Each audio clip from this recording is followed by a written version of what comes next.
So, nandito tayo ngayon sa Atlantis, The Palm.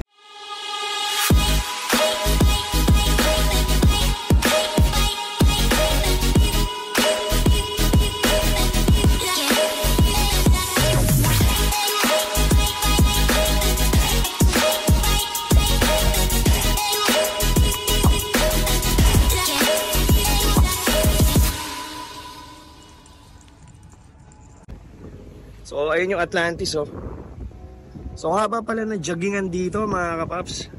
So, early morning dito sa work natin, medyo mahangin, mga kapaps. Ayun yung beach, oh.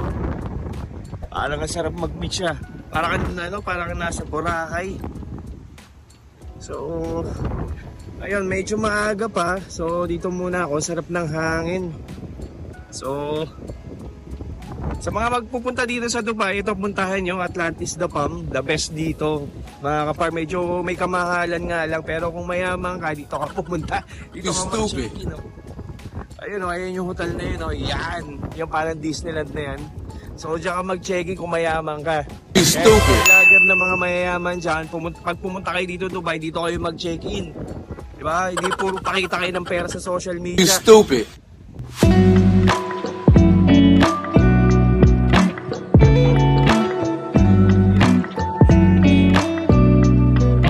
Tatawid na tayo, punta na tayo sa work. Natitigil yan, pedestrian yan. Pag may mga sasakyan, titigil yan, mga kapar. Pusang titigil yan, hindi sila pwedeng dito tumigil. Ganda ng ano, ganda ng Jumeirah. Sheesh! Ayan o, Brown Beach. Ito yung tinatawag dito, ano to, sa White Beach. So, kung meron lang ano dito, kung meron lang ako panligo, naligo na ako eh. Oh no! Ano, tourist pass.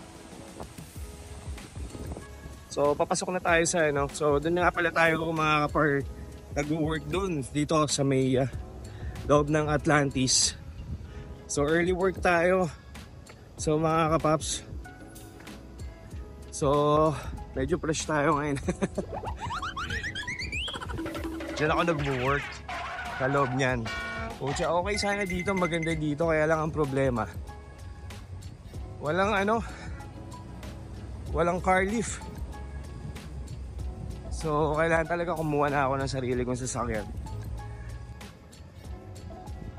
So, ayun, alam nyo mga kapaps, okay naman dito sa Dubai. Lalo na kung napunta ka sa magandang company, okay naman dito. Kaya nga lang, minsan lang talaga, kawawa yung ibang mga Pilipino dito kahit maliit na yung sahod, tina-target pa rin nila. Lalo na kawawa na dito usually yung mga ibang lahi, yung mga Indian. May nagtanong ako dito, 1,200 dirhams lang ang sahod, grabe. Pero yun, libre naman lahat.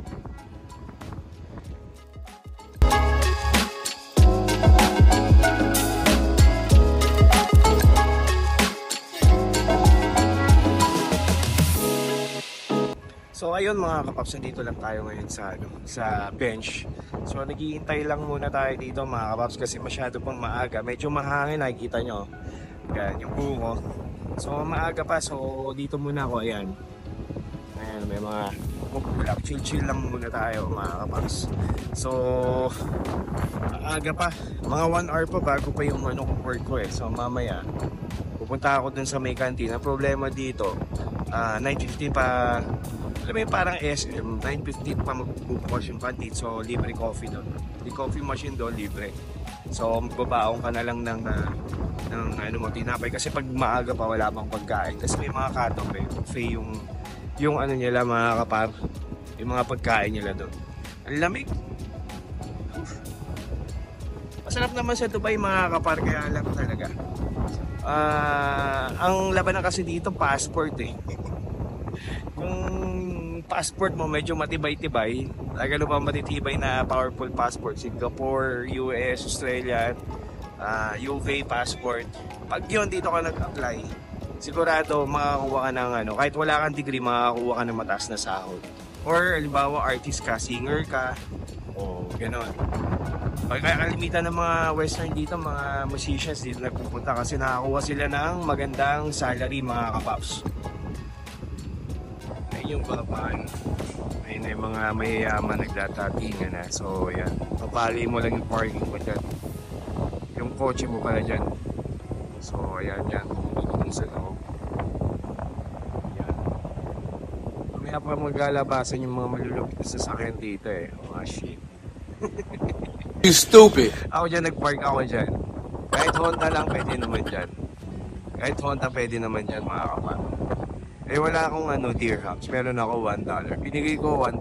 Tapos, You stupid. diba, nag-park kami dyan. Dahil nga wala ng parking, nagpa-valley kami dyan. Pwede ka naman magpa-valley dito kahit hindi ka naka-check-in dito sa loob ng Atlantis Diba? Eh, syempre nakakahiya. So, kailangan magbigay ka ng kahit na mapano tip. Eh, wala akong dirhams. Kahit 5 dirhams. Nakita ko $1. You stupid. Akala niya mga kapaps, $100. Pagkaabot kong ganyan, kinulot ko lang gano'n. Pagkaabot kong ganyan, nakita ko si Dilip ng gano'n. It's a prank.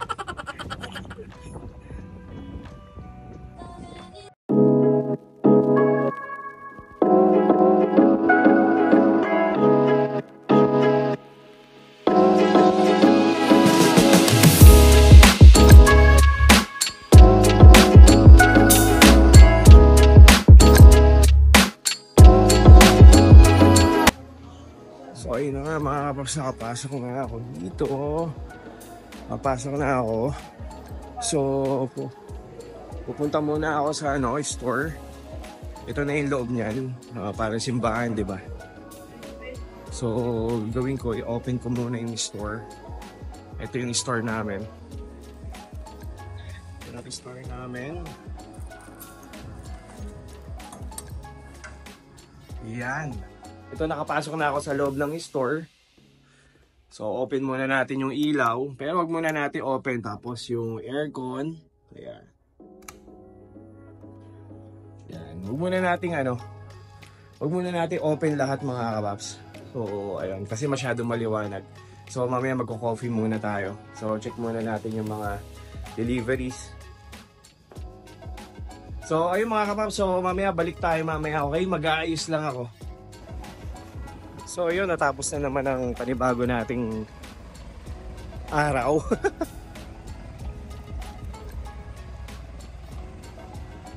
So papunta na tayo sa parking sa Carlip. Tingnan ko kung nandyan na yung Carlip ko. What's up? So ayun, baba na helicopter. Pinaglalanding na helicopter. So ganito ka-social dito sa Atlantis mga kapaps no? Hintay ko lang yung car lift ko. Dito na yung van ko pero yung car lift ko wala pa. Mga kapark. So ayan na yung landingan ng helicopter. So dito ako sa parking. So, pwede kaya sumakay sa helicopter. Siguro for rent yun. Kasi lagi may naglalanding na helicopter dyan Later. Maganda oh. Maganda naman pang mayaman Ito nagpabali ako. Ayan Pacboy Honda. Ito yung sasakyan namin. Oh no. Kana? Later. Maganda ng mga sasakyan dito. Sheesh. May Porsche. Mercedes-Benz. Ito.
What we do here is go back, back, back, back, back, back, back, back.